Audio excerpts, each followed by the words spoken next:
There's the don't be evil clause license. Maybe I should just start using that for everything. Yeah, but see, the problem is once you start to go down that road, now you start to get into moral territory, and we all know how gray and mushy moral debates are because everybody has a little bit different view on things. Mm-hmm. And there have been plenty of examples in history we don't need to go into now where people did things because they were morally right that we look at and go, oh, hell no. So maybe a don't be evil isn't the best idea. I don't know. Maybe.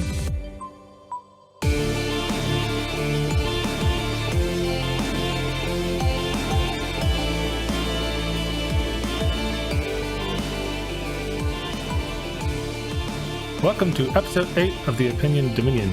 Today we're talking about open source licenses and what license each of us would prefer. This has potential to be contentious, so hang on tight. The main question I have for you, JT, is this. If you were starting a greenfield open source project where you intended others to collaborate with you, what license would you choose and why? Okay, well, first of all, if you said potentially contentious, licensing is like hot button issue numero uno for debates and arguments and everything else. So I recognize that. I don't think this is potentially. I think this is going to happen, which is fine. We all have strong opinions. This is the Opinion Dominion after all, so it is perfectly appropriate for each of us to have very strong opinions that we disagree on with each other. Very true.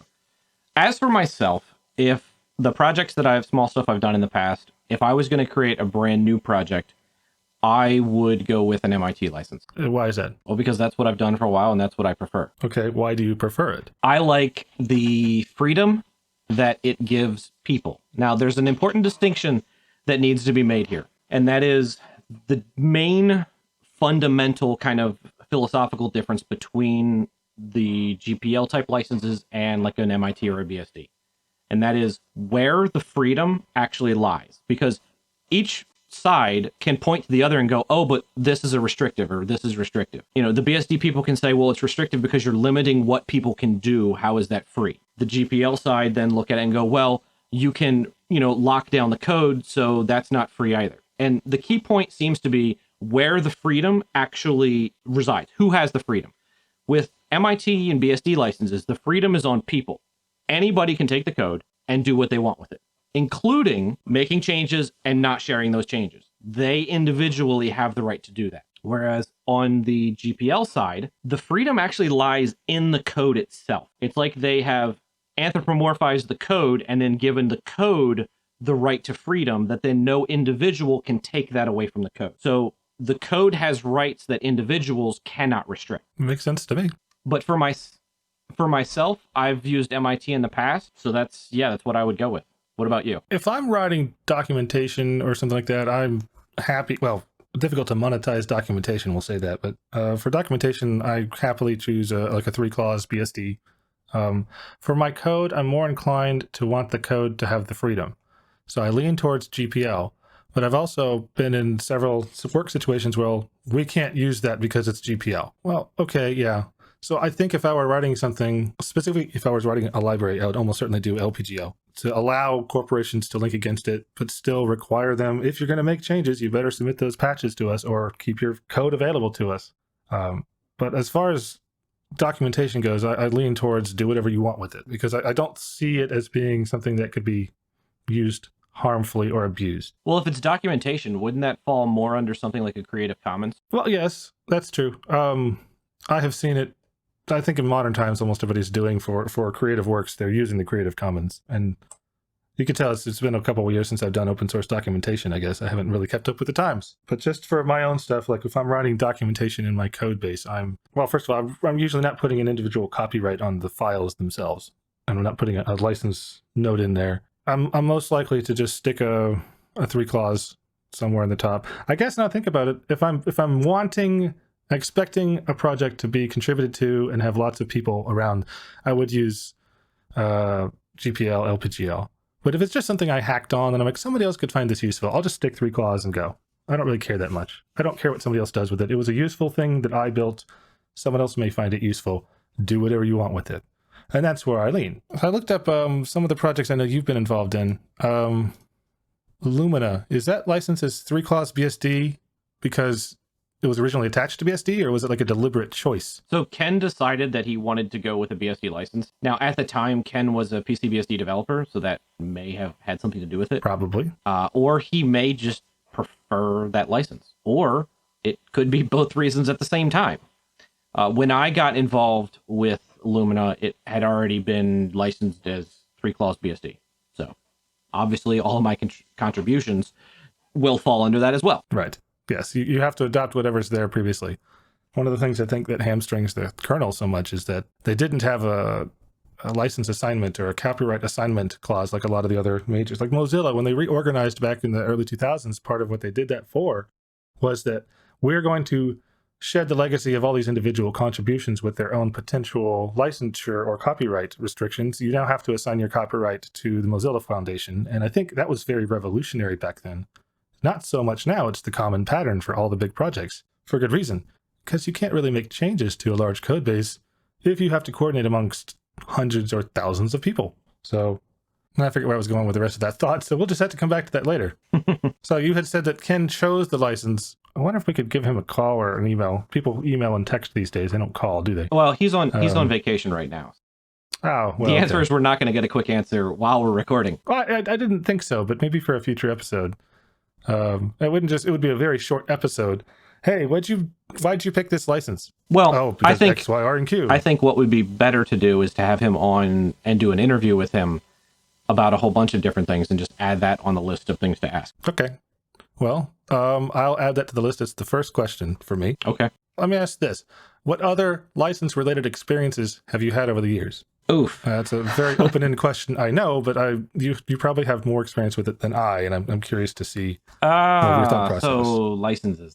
Well, obviously MIT, BSD, ISC, I've dealt with all those. LGPL I've dealt with, Creative Commons I've dealt with. Actually, even one project many years ago, well, maybe not that many years ago, but he used the beerware license. I don't know if you're aware of that. Beerware? Yes. I'm not familiar with that. So beerware license is a kind of a joke license, but yet at the same time legit because he's actually put code under it that Paul Henning Camp made. The guy who popularized the term bike shedding. Oh, yes. So the beerware license is basically, you can use this, you can do whatever you want with it. If you like it and you're ever somewhere where I am at and you liked it, you can buy me a beer. And there you go. That's the beerware license. I love that. Yeah. I'm totally going to use that. That's perfect. That's what I tend to do I release something that someone else found helpful and just, or offer hosting for someone and they're like, what can I, what would you charge me? I'm like, next time we're itself or next time we're together, just buy me a beer. Mm-hmm. So that's right up my alley. Yeah. I'm going to totally ape that from now on.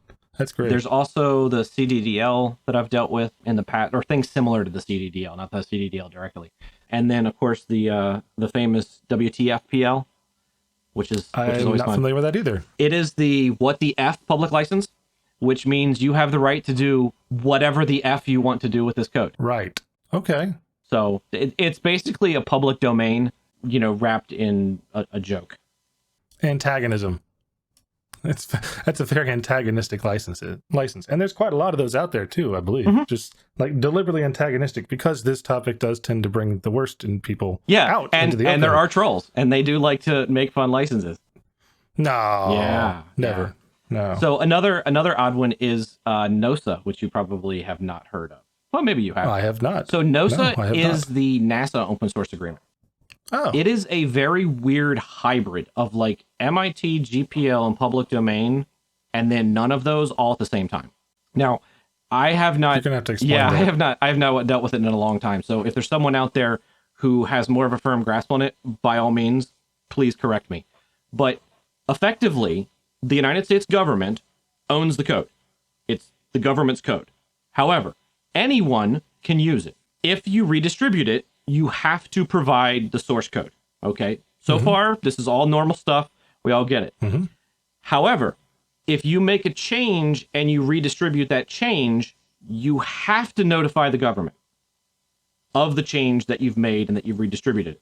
So unlike GPL, where you can take the code and modify it, and if you do, if somebody else uses it, they have the right to be able to get access to the code, but you don't have to notify upstream. So like if I download core utils and I modify it and I share that modification, I have to be able to share the source code, but I don't have to contact the FSF and say, hey, I modified these files and this is what I did. But with NOSA, you do. And if the changes are good and there's a mutual agreement between you and NASA that they want to merge those upstream, you get assigned the copyright for your changes, and you agree that they can then ship those out, and your copyright will stay with what changes you made. However, it is irrevocable. You have to agree to that. Now, this is an interesting point in my opinion that most people, when they find out about this, kind of breeze over, because it shows that according to the government, you have the right to revoke your contribution. And they require you to expressly agree to surrender your right to revoke, meaning that is a right that you have. Now, this relates to the interesting debate that comes up every once in a while with the GPL and revocability, because there's some people that say, oh, no, you can't do that at all. You've submitted the code. It's there. You can never get it back. But it would seem that as far as the government is concerned, they've already made basically a legal stance, decided on a legal stance that copyright holders have the right to revoke unless they explicitly are bound by an agreement not to. And, we know that the individual dev has rights to their code. Yes. And you kind of touched on this, but this is why older projects have a real hard time when they want to relicense, because they have to go back and check with all, are you fine with if we relicense your contributions? We were under license A, we want to go under license B now, and they have to be able to verify. And I think it was OpenSSL that tried this, and they put out a blanket thing of, if you don't respond, then we just accept that as consent. And basically the community was like, yeah, that's not how that works. You have to get explicit permission to be able to relicense what they wrote. Now, this is why I'm going to publish in that paper to the government. If you don't contact me within 24 hours of reading this, I'm going to walk into the Treasury and say you owe me $100 million. Yeah, you owe me a spaceship if you don't respond. It doesn't work. That doesn't work. Now, some projects get around this now by having contributor agreements, which you alluded to before, so that you assign copyright to those changes to the project. So then later on, if they need to, they legally have the right to do it. So in that situation, if you or I still have our legal rights to our code, and we have a say if a project relicenses them, then why couldn't you or I do that at any other point in time? Now, granted, it doesn't relicense stuff in the past. Let's step back and let me give an example. Let's say you run a project, and we're going to call it, I don't know, Project Bubbles. So Jeff is running Project Bubbles. It's an X project that Xeyes just has bubbles floating up on the screen. That's far too clean for me, by the way. Yeah, but yes, we're gonna go with bubbles. That. So I contribute code to it, and let's say it's under a BSD or an MIT license. And then 5 years down the road, you're like, hey, JT, I want to change this. I want to make it LGPL, or I want to make it GPL, or whatever. You can't do that without my permission if my changes have been built in, unless you strip my changes out, re-implement them yourself, or whatever. You have to get my agreement that I am also going to relicense my contributions under GPL, let's say. So if I have that ability and that legal right to relicense under another license when you want me to, I would have the right to do that at any point in time, because as the copyright holder, that's my right. Now, it doesn't retroactively change the license in the past. So if, let's say, we're on version 3 and you want to relicense and go with version 4, and I say no, well, my contributions for version 3 would stay the license that, or sorry, rewind that. I decided to relicense and you didn't, okay? So version 4, I'm like, I want all my stuff to be a different license. And you're like, yeah, sorry, I'm not down with that. All my contributions prior remain what they were, locked at time. I can't retroactively change the past. But I can say going forward, you can't use this because I'm putting it under a new license. That's my understanding. And that seems to be what the government is kind of saying or agreeing to, because they're requiring you to say you will never revoke these patches. You will never want to change what license it's under. You're surrendering that ability. Well, you can't surrender an ability you don't have. Correct. You have to have it to be able to surrender it. Now, again, I'm not an attorney, but that's the way it kind of breaks down for me. So what kind of effect would that have in reality? I don't know. I mean, yeah, you could definitely cause a project a lot of trouble because they would have to re-implement what you did. And then you could also, if you really wanted to be a jerk, you could relicense under something like the Abrams license, which I think you're aware of. Vaguely. Which is the anyone but Richard Stallman. Oh, yes. I am familiar with that one. So, if I then decided to relicense my code on an anyone but Jeff license, then anybody could use it, but then you couldn't. And, that would be me screwing you over. I mean, So you would do that on my Project Bubbles? I would do that on Project Bubbles, but I would be... Wow. Yeah. But now I would have to be very clear that it was the anyone but Jeff Probst, not just anyone but Jeff. Because I don't want to screw all the other Jeffs out there. There's a lot of good Jeffs out there. We will band together someday and take over the world. Just by the way, be ready for it. So yeah, it's a really messy issue once you start getting into the weeds. And this is something that's never ever really been challenged or tried. I mean, it comes up every once in a while in forums and online when somebody gets pissed off at like what the kernel does, and they're like, "Oh, well, everyone who's pissed off just as much as I am can revoke." And it's like, yeah, but nobody's actually really pissed off about that change except you. So I'm pretty sure the people who have made modifications to the kernel aren't going to revoke. But okay, interesting thought experiment. Like, it's there. I don't know that it's a thought experiment anymore. Well, I don't think anyone's done it.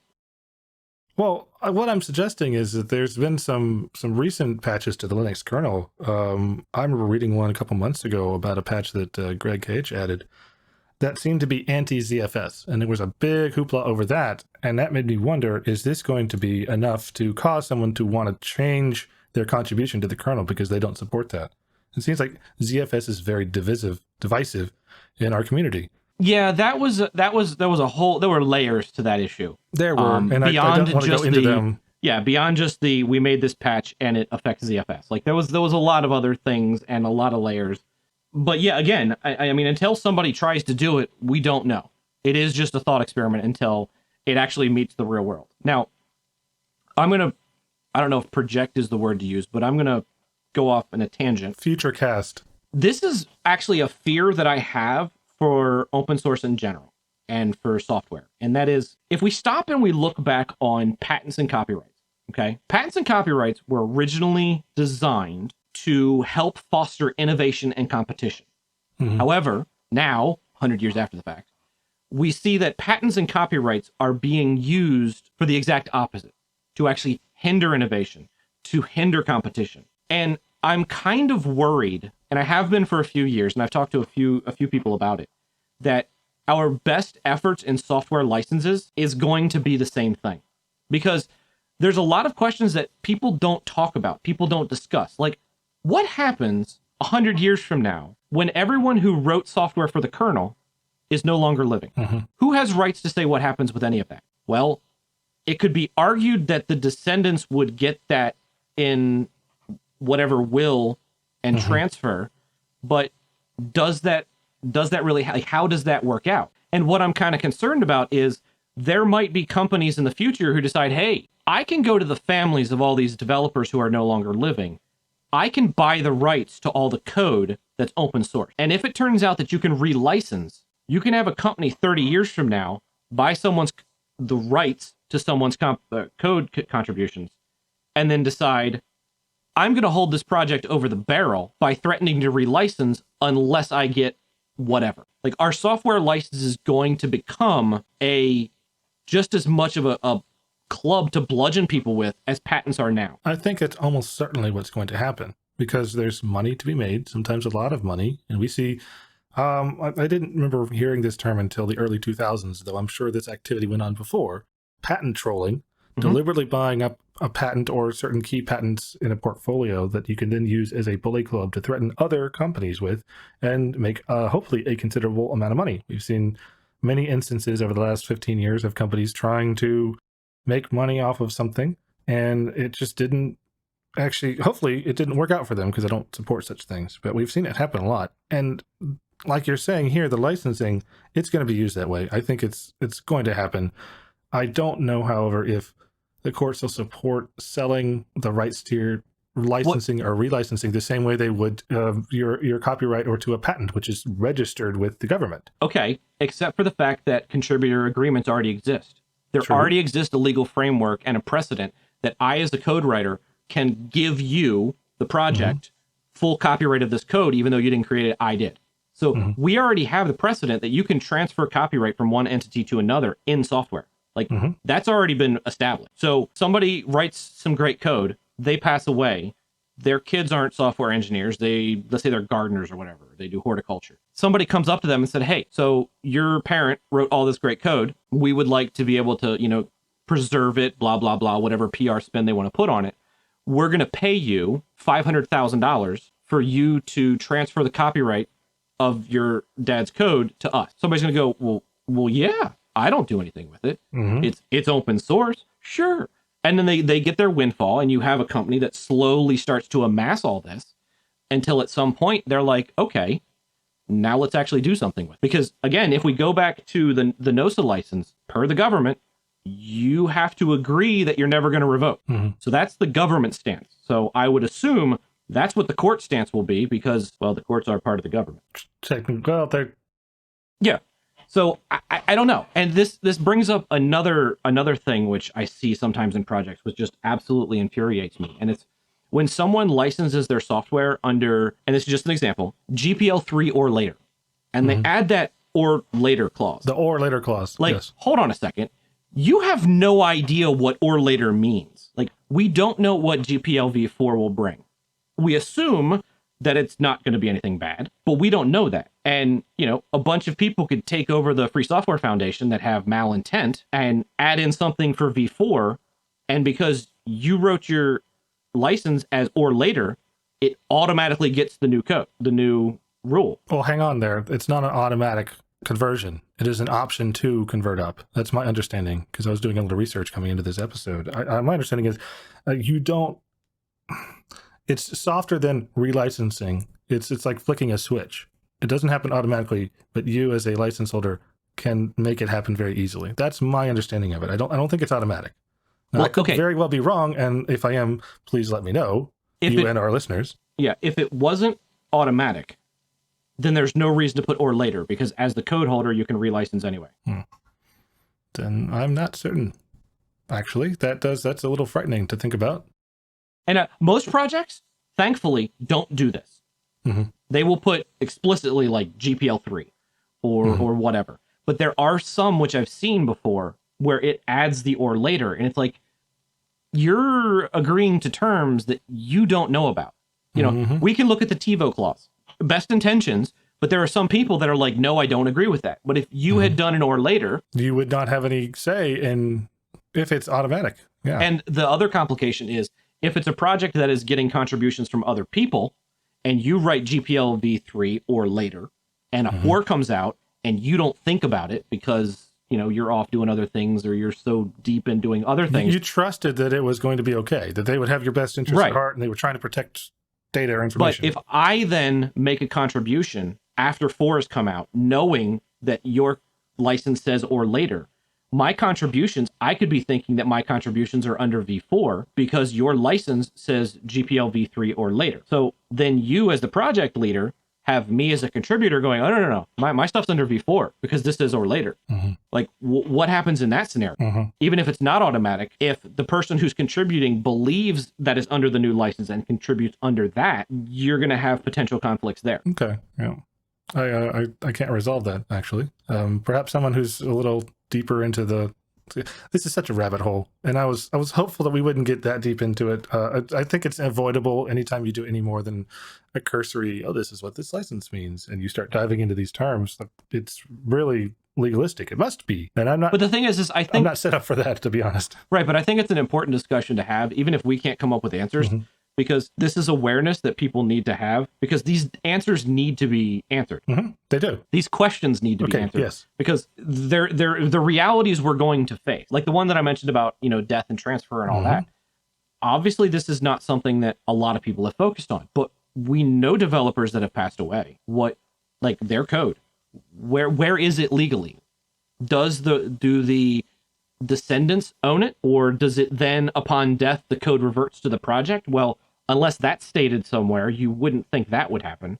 I would assume that it would be just like someone's any other part of someone's estate. By the way, I have an answer to this or later or any later version clause. I'm reading straight from gnu.org's FAQ on all licenses. This is on GPL 2.0 FAQ.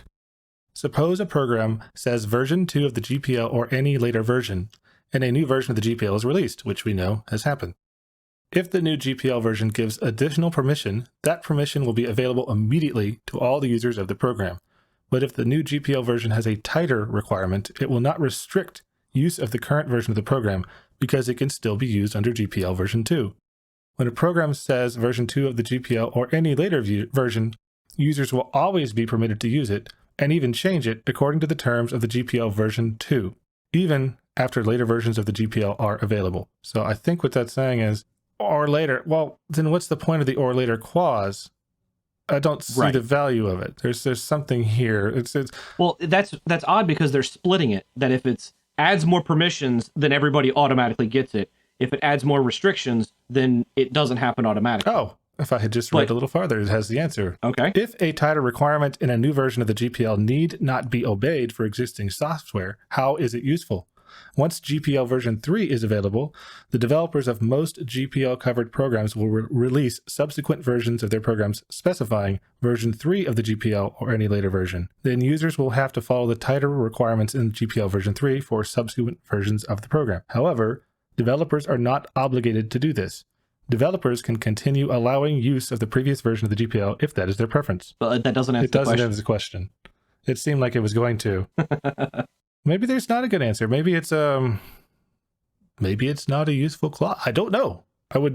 I'll say this. I am concluding though that I think I want to stay away from GPL because of the minutia here that I just don't want to deal with. When I'm releasing code and I'm trying to build a program, a community around it, I don't want to be worrying about the vagaries of licensure minutia. I just don't. I want to be producing code. I want to be building a community. I want to be writing documentation. And every time I spend even a minute extra on GPL is just going to break me. That's a minute I'm not spending of my precious little available time towards the project. So in my mind, that says, don't go GPL because there's all these unanswered questions. I don't want to conclude that because there's a lot of great GPL and LPGL software out there. But I think for me, I would just have to say steer clear of it. It's not worth it. Yeah, one of the conferences I went to a couple years ago in Philly called FOSSCon, Dan Langiel, who runs BSDCan, came down. He works at a company down in Maryland doing, all sorts of stuff.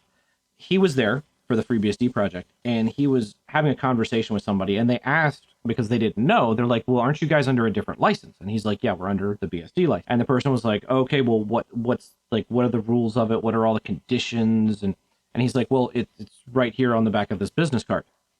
And I was standing, and the person looked at it and read it, and they're like, I don't have to be an attorney to understand this. And he's like, exactly. That's kind of one of our key points. Like, we don't want it to be complicated. And like, I understand exactly what the GPL was going for, but you just end up in legal territory once you start to refine and get more specific. And it becomes more complicated for the average person to understand, because certain phrases, while in common parlance may mean one thing, in a legal framework have a whole bunch of other things kind of bolted on the side as well. Yeah. So. Yeah, I don't, please don't interpret this as I'm denigrating the license. I think it's what it does, and it's very necessary. I love that it's there. I think, for my personal preference, which is what the original question of this particular episode was about, for my personal preference, I don't want to spend my effort on making sure licensure is exactly the way I want. And I think I would just go for something simpler, like 3-clause or MIT. And that means someone may abuse my code. Someone may take my code, and it's like, so there's a thing that I was reading about. I don't want fragments of code that I have made end up in malware. I don't want to be the reason that something is being attacked, because I'm not specifically writing malware, but let's say I write a very useful library for parsing packet headers that is very useful for malicious redirection or something. I don't know. That wasn't my original intention, but it could be modified that way. I don't want my code to be used in malware. But then at the same time, I don't think malware authors are going to be very respectful of licenses of code if they can find it. I'll just put that out there too. Yeah, I'm pretty sure they're not going to care what license it's under if it can be useful. Probably not. I would tend to agree. But something in me says I don't want my stuff to be used for evil. There's the don't be evil clause license. Maybe I should just start using that for everything. That sounds like a pretty good solution, see, actually. the problem is once you start to go down that road, now you start to get into moral territory, and we all know how gray and mushy moral debates are because Yes. everybody has a little bit different view on things. And there have been plenty of examples in history we don't need to go into now where people did things because they were morally right that we look at and go, oh, hell no. So maybe a don't be evil isn't the best idea. I don't know. Maybe. Yeah, okay. All right. Well, that's a good counter argument to that. And I think actually it's a good place to wind the discussion down before we get too much deeper into more minutia. Yeah. So I'd be interested to hear the opinions of our listeners. If they, hopefully some people here have been, project leaders or started a project and have made this decision for licensure. And I'd be interested to hear what your reasoning is for why you chose what you did. I would love to hear that. So send us an email or we'll be on Twitter soon, I believe. And we'll have lots of ways to communicate with us. We also have the Telegram channel that we've got. So jump in there and converse with us. I'd love to hear more about it. And email into the show. Email. Yes. I started with that email. Okay. It's a little archaic, but it still does work. The ponies that move the email from place to place are a little slow and require a lot of food, but they do get there eventually. We have an email. We got one in. We did get one in. That's right. Yes. I was so proud. Yes. So should we do it in this episode? I think we've already run a little bit long in this episode. Let's do it next week. Okay. We can do that. Okay. So we will interact with this email next week. Until then, signing off for now.